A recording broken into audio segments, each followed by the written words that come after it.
నమస్తే.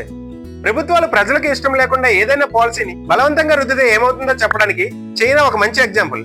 1990s లో ప్రపంచంలోనే హైయెస్ట్ జనాభా ఉన్న చైనా తన జనాభా పెరుగుదలను అర్జెంటుగా తగ్గించాలనే ఉద్దేశంతో వన్ ఆర్ నన్ అనే పాలసీని కఠినంగా అమలు చేసింది. దీని ప్రకారం కంటే ఒక బిడ్డనే కనాలి, లేదంటే అసలు వద్దు.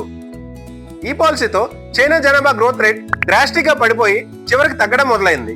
అంతేకాదు, కొత్తగా పెళ్లైన జంటలు ఒక బేబీతో సరిపెట్టుకోవడం అలవాటు చేసుకున్నారు. కొందరైతే అసలు మాకు పిల్లలు కూడా వద్దంటున్నారు. దీని ఫలితంగా చైనాలో కొత్తగా పుట్టిన పిల్లల సంఖ్య తగ్గిపోయి వృద్ధుల జనాభా పెరిగిపోతుంది. కష్టపడి పనిచేయగలిగే వారి సంఖ్య తగ్గిపోతుంది. ఈ రోజు ప్రపంచంలోనే సూపర్ పవర్ గా ఎదగాలనుకున్న చైనా ఆస్పిరేషన్స్ కు ఇది ఒక పెద్ద సమస్య తయారైంది. దీంతో తన జనాభా పెంచడానికి చైనా ప్రభుత్వం పడుతున్న తిప్పులు అన్ని కాదు.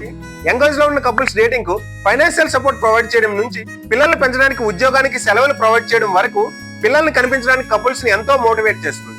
ఈ మధ్య ఇంకో ముందడుగేసి మహిళలు గర్భం దాల్చకుండా ఉపయోగించే కాంట్రాసెప్టివ్స్, అదే గర్భనిరోధక మాత్రలు, కాండోమ్లు వంటి వాటిపై ట్యాక్స్లు అమాంతం పెంచేసింది. వాటి వాడకం తగ్గించి మహిళలు గర్భం దాల్చేలా చేయాలనుకుంటుంది. అయితే కండోమ్స్ వాడకం తగ్గడం వలన HIV and sexually transmitted diseases వంటి స్ప్రెడ్ అయ్యే అవకాశం కూడా పెరుగుతుంది కదా. ఈ లాజిక్ ఎలా మిస్ అయ్యారు?